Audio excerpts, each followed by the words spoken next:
రైడిక అప్పుడు daughter of fighter, ఇప్పుడు fighter daughter. Yes, డాడీతోనే ఫైటింగ్. తెలంగాణలో కొత్త పార్టీ పెట్టిన కవిత కేసీఆర్ ని టార్గెట్ చేశారు.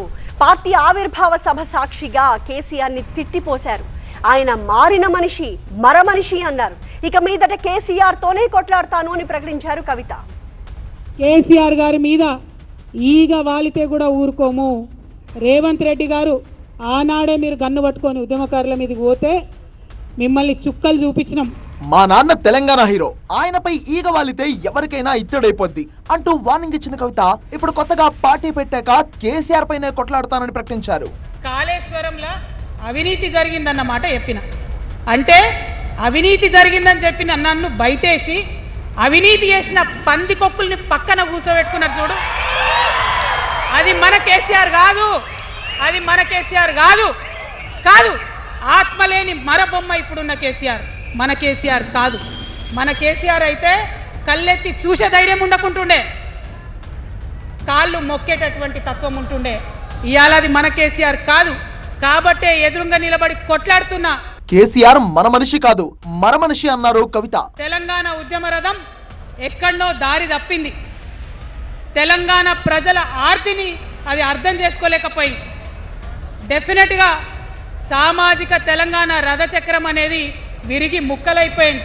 కష్టం వచ్చిన ప్రజలకు ఆ సారు రారు, ఆ సారు రారు. ఎందుకంటే ఆయన మారిన మనిషి, మరమనిషి, గుంటనెక్కల తోడేళ్ల చేతిలో ఖైదీ అయినటువంటి మనిషి, మన మనిషి కాదు. ప్రజలు ఇబ్బందులు పడుతుంటే కేసీఆర్ బయటకు రావడం లేదన్నారు మాజీ ఎమ్మెల్సీ కవిత. కానీ ఒక రాజకీయ నాయకుడిగా వారు ఈ మధ్య రాజకీయ పరిణితి కోల్పోయి మాట్లాడుతూ ఉన్నారు. కేటీఆర్ గారు మాట్లాడిందంటే ఓకే అనుకోవచ్చు, ఆయనకు పెద్దగా తెలియదు పాపం. ప్రజలు తప్పు చేసిరు అనుకోండి, మీకు అధికారం ఇవ్వలేదు అనుకోండి, ఒక కర్కోటకుడి పాలన నడుస్తుంది అలా తెలంగాణలో.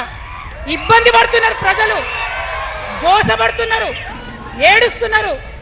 ఇండ్లు అన్నీ ఉండి ఇండ్లు గూలగొడుతుంటే, అర్ధరాత్రి ఇంటి మీదకి వచ్చి ఇండ్లు గూలగొడుతుంటే ఆదుకోవాల్సిన అమ్మలాంటి మన పాత కేసీఆర్ ఏడి? ఎక్కడున్నాడు? ఎక్కడున్నాడు? కేసీఆర్ పాలనలో ప్రజలు స్వేచ్ఛగా ఫోన్ కూడా మాట్లాడుకోలేకపోయారన్నారు. తెలంగాణ రాష్ట్రం వస్తే మనందరి బానిస సంఖ్యలు పోతాయి అనుకున్నాం, కానీ రైతులకు బేడీలు పడ్డాయి. ఇసుక దందా మీద ప్రేమతోని నేరెళ్ల దళితులకు దెబ్బలు పడ్డాయి, చావులైనాయి. ఒకరిద్దరు కలిసి మాట్లాడుకోవాలంటే ఎవరు ఫోన్ ఎక్కడ మానిటర్ చేస్తుండ్రో అని భయం, వ్యక్తిగత స్వేచ్ఛ లేదు. బీఆర్ఎస్ పాలనలో భాగమైనందుకు ప్రజలకు క్షమాపణ చెప్పారు కవిత. ఆనాడు పరిపాలించిన కుటుంబంలో నేను కూడా ఒక భాగం. ఆనాడు పరిపాలించిన కుటుంబంలో ఒక భాగమైనందుకు కొన్ని విషయాలకు నేను సిగ్గుపడతా ఉన్నాను. తెలంగాణ ప్రజల్ని క్షమించమని కూడా కోరుతా ఉన్నాను. కేటీఆర్ పైన మండిపడ్డారు Kavitha. Congress party single agenda Rahul గాంధీని ప్రధానమంత్రి చేయాలి. BRS party single agenda farm హౌస్లో పెద్దసారి ఉండాలి, చిన్నసారి సీఎం కావాలి. బీజేపీ పార్టీ సింగిల్ ఎజెండా సామాజిక న్యాయాన్ని కథం పట్టియాలి. కాబట్టి ఈ మూడు పార్టీల మీద కూడా యుద్ధం చేసేది ఉన్నది.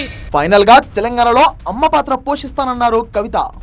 నేను తెలంగాణలో ఉన్న 3.5 కోట్ల మంది తెలంగాణ బిడ్డలందరికీ ఒక అమ్మగా పరిణితి చెందాలనుకుంటున్నా.